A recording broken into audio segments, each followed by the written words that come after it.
Theory ಇಷ್ಟ್ ಮಾರ್ಕ್ಸ್ಗೆ practical ಅಷ್ಟ್ ಮಾರ್ಕ್ಸ್ಗೆ ಕೆಣಕ ಲ್ಯಾಬ್ಗಳೇ ನಮ್ಮ ತವ್ರ ಮನೆ.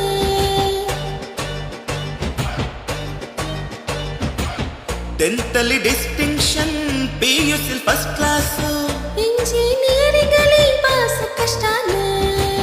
ರೆಕಾರ್ಡ್ ಬುಕ್ಕಲ್ಲಿ ನಮ್ಮ ಹಣೆ ಬರಹ, ಬರ್ಕೊಂಡಿದ್ದರು ಮುಗಿಯದು ಈ ವಿರಹ. 4 ವರ್ಷಗಳು 4 ಜನ್ಮಗಳು M2 ಪಾಸ್ ಮಾಡೋದೇ ದೊಡ್ಡ ಸಾಧನೆಗಳು. ID ಕಾರ್ಡ್ ತೊಟ್ಟ ಪ್ಯಾರೆಗೆ ಇಂಜಿನಿಯರಿಂಗ್ ಸ್ಟೂಡೆಂಟ್ ಅಂತಾರೆ. ಕಾಮರ್ಸ್ ಓದೋರ್ಗೂನು ಜಾಬ್ ಇಲ್ಲ, ಇನ್ನು ಇಂಜಿನಿಯರಿಂಗ್ ಸಿಗ್ತದ?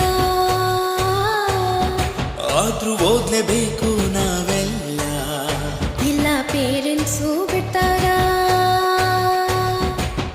ಎಕ್ಸಾಮ್ ಹಿಂದಿನ ದಿನ ಓದೋ ನಾವುಗಳು, ಸೆಲ್ಲಾಕ್ಸ್ ಅಂಗಡಿಯವ್ರೆ ನಮ್ಮ ದೇವರುಗಳು. ಅಟೆಂಡೆನ್ಸ್ ಬೇಡುವ ಪ್ಯಾದಗೆ ಇಂಜಿನಿಯರಿಂಗ್ ಸ್ಟೂಡೆಂಟ್ ಅಂತಾರೆ.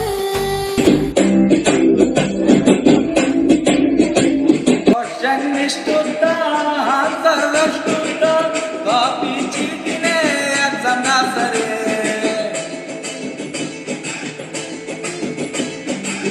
ನಮ್ ಮಿಸ್ಟೇಕ್ ಇಲ್ಲ ಎಕ್ಸಾಮ್ ಮಿಸ್ಟೇಕ್, ಟೀಚರ್ ನಮಗೆ ಸುಮ್ಮನೆ ಬೈತಾರೆ.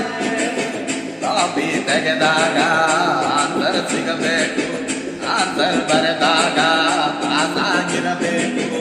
ಸ್ಟೂಡೆಂಟ್ ಕಷ್ಟಗಳು ದಿನ ಒಂದೊಂದು, ತಗಳಿ ಅದರ ಜೊತೆ ಮ್ಯಾಥ್ಸು ಮತ್ತೊಂದು. ವಾರೆ ಆಗದ ಸಬ್ಜೆಕ್ಟ್ ದೈಹಿಕ ಶಿಕ್ಷಣ ಮತ್ತೊಂದು ಎಂಟಕ್ಕೆ.